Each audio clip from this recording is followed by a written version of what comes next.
Good morning. You listen to FloorDaily.net, and I'm Kemp Harr. I'm at the Fuse meeting in Orlando, and I'm with John Finch, the CEO of the Legacy Group, and also the president of Fuse. John, how you doing? Very well, Kemp. Thanks for having me. When did you join Fuse? Fuse, I joined 2013, which I think that was San Diego was actually my first Fuse conference. Okay, I remember meeting you then, and I was real impressed because since then I've done a focus on leadership on you, best practices on your business. Let's start out with a quick background. Legacy in Seattle, when we did a best practices, you were telling me it was about $32 million in revenue, so it's a fast-growing company. You started out your career as a firefighter, then you got into waste hauling, and then you and a partner decided to get into furniture and flooring dealership, and that was the beginning of Legacy Group, right? That's correct. As a matter of fact, this year is our 25th anniversary, so we just had a retreat in the Sales Lodge in Washington to celebrate our 25 years. It's been that long. So how's business? Business is solid. You know, what we're doing is continuing to build the bench, if you will, to ensure that we're hitting our next goals. We're focused on just north of $40 million this year. It'll be $50 million in about 3 years, and we have $77.7 million within 10 years. How do you do that? Well, a lot of it's investing in teams and investing in the sales folks, because a lot of traditional flooring contractors use project managers and or estimators to field quote unquote sales calls, but we're proactively calling on end users, specifying product, we have the furniture side and our flooring side. Yeah. So that revenue number is not flooring. I mean, it's combined, right? It's combined, yeah. And it's typically about 80-20 right now. Okay. 80% flooring, 20% furniture. Oh, that is. Yeah. I was going to think the other way. Okay. Yeah, we had 1 year that was 50-50. It was pretty solid, but because the flooring side's grown quite a bit more, it's now about 80-20. You talk about a metaphor in your company around this canoe. Tell my listeners about that. Well, Legacy Group, we see ourselves as a canoe, the vessel, and all the folks inside are all the associates or paddlers. So one thing is we all have a right to be happy as we're paddling. So we want people to speak up in their paddling. Don't want them to splash other paddlers while they're paddling as well. So also management and ownership, we all have a right to be happy too. So if we have something of concern, we're going to let the paddler know. If the paddler's not happy, we're not happy, we're going to pull over the canoe and wish you well.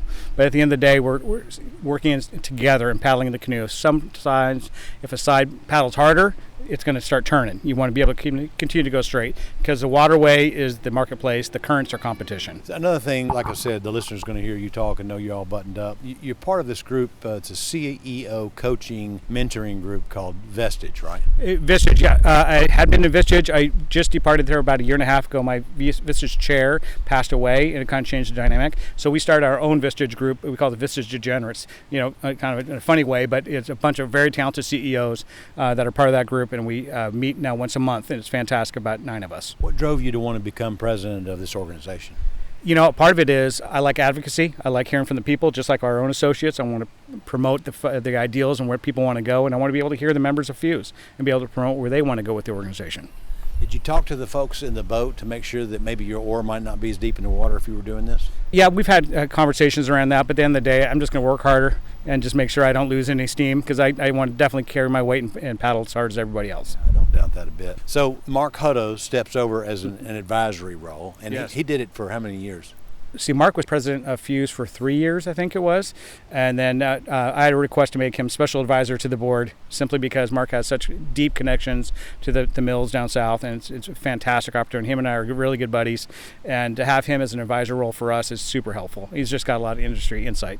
Are you going to serve for 3 or 4 years? Its term is 2 years, unless it extends for any other reason. Because of COVID, we extended Mark's term, I think, another year and a half, 2 years. I was wondering about that. All right, so what's the board focused on?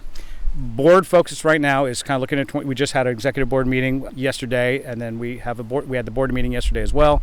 A lot of it's focused around what are we doing in 2025, what are the initiatives. So we're going to have board meetings kind of focusing around what our outline goals are for the year. We're still just kind of getting in as a new board comes in. We're just kind of getting caught up to speed from the past years, kind of get some historical context, a lot of industry updates from Jeff, of course. But now the executive board and I, and then the general board, we're going to start developing our own agenda to be able to start taking the organization forward in ways that we haven't thought of yet. So you haven't set, like, we're going to focus on installation training, or you haven't really kind of set that yet? There's a lot of balls in the air, and yeah, there's a lot, installation training certainly part of the talk, but part of it also is getting the organization really aligned well with the manufacturers. There's a lot of change at the manufacturers, and talking about the contractual aspects and rebates and things like that. Fuse isn't necessarily driven by the rebates from the member perspective. It's really about the collaboration and best practice. That's really what we're after. However, we want to make sure we're also doing good business to sustain the growth of the organization. And for example, bring on Jerry Kenny, having him on, and Sandra and Riva, having that team on is super important for us to be able to continue to invest in the organization. So, looking at those agreements and making sure they're solid.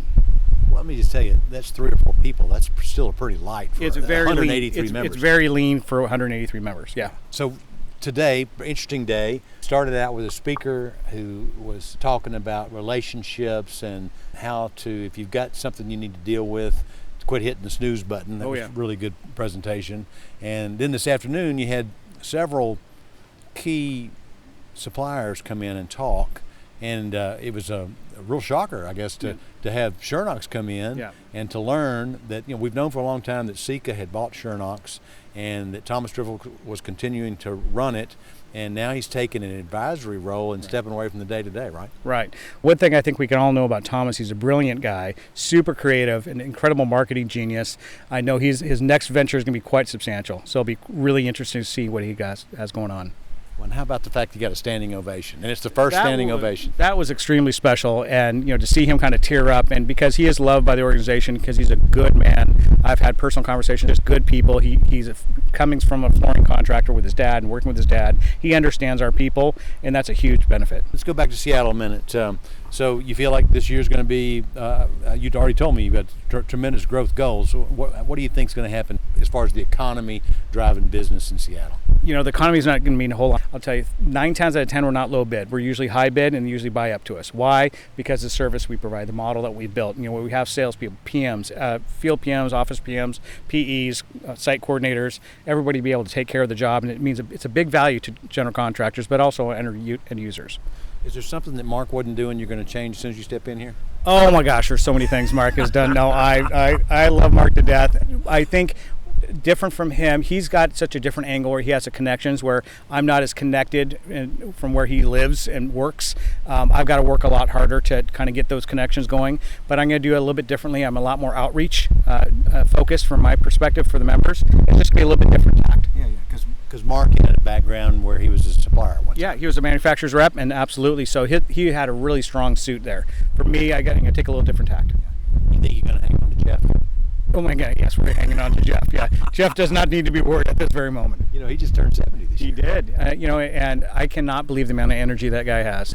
He's Woody today. He took off his shirt, and he's the Disney character of Woody, right? Very fitting, very fitting. Howdy, howdy, howdy. This was one of those things when you see him come down, I was like, that couldn't have been more fitting. All right, John, it's great to catch up with you. Congratulations on your role as president of this organization. Again, we're talking to John Finch, the president of the Fused Commercial Flooring Alliance, and also the CEO of the Legacy Group. And you've been listening to Kemp Harr and FloorDaily.net.